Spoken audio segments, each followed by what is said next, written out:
Qu'est-ce que l'érotisme? Du grec Eros, l'une des 5 divinités primordiales selon la théogonie, ou le fils de la splendide Aphrodite. De toute façon, l'énergie qui inspire l'audace et permet l'amour. Que je me souvienne encore, dit Marguerite Duras, j'ai 15 ans et demi. C'est le passage d'un bac sur le Mékong. Le moteur tourne. Le courant est si fort qu'il risque de tout emporter. Il y a une tempête qui souffle dans les eaux. La limousine arrive. Un homme élégant descend. Elle ne bouge pas, mais à l'intérieur d'elle, ça a bougé. Vers qui? Vers quoi? Vers celui qui tient tout l'immobilier populaire de la colonie. L'argent, la richesse. Elle l'attire parce qu'elle est déguisée ce jour-là. Elle est fardée, elle a du rouge à lèvres couleur cerise, elle porte des talons hauts en lamé or et sur la tête, un chapeau d'homme, un feutre au large ruban noir. Soudain, elle se voit autre. Elle joue le rôle de l'adulte, de sa mère qui, elle, n'a pas connu la jouissance. Elle lui rachète des années de frustration et se met à la disposition des regards, des routes, des désirs. Et curieusement, celui des deux qui est le plus intimidé, c'est l'homme, c'est lui qui gémit, qui pleure. La jeune fille prend les devants, mène le jeu, le domine.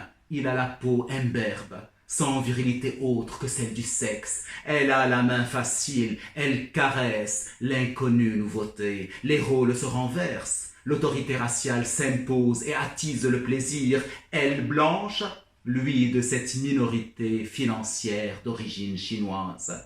Elle lui demande de faire comme il fait d'habitude avec les femmes. Elle se vend sans scrupule. Elle commence à le déshabiller au ralenti. En même temps qu'il la porte nue dans le lit, elle prend le temps de le regarder, de se regarder, dans un narcissisme abominable.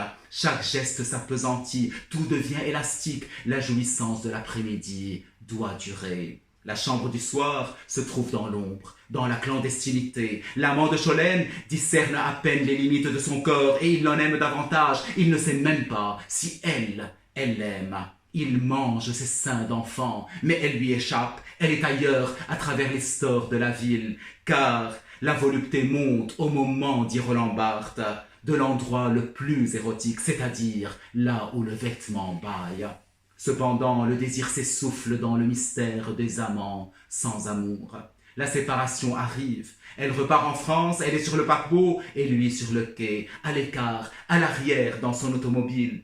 Elle ne ressent toujours rien. C'est en pleine mer, quand un homme se jette par-dessus bord, qu'elle comprend en un instant l'évidence. Cet homme qu'elle pensait n'avoir jamais aimé, elle le désire encore. Elle ne cessera jamais de le désirer.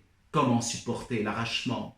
Qu'Eros ne soit plus, le manque s'enfonce dans la chair, il faut le combler, il faut parler, tout raconter, par morceaux, par bribes, en se répétant « Je suis moi-même une passoire, j'ai la tête trouée ». L'écriture se creuse elle aussi, elle halète, se fragmente en blancheur, en lacunes, en non-dits, que chaque lecteur remplit à son gré, selon son imagination, ses fantasmes.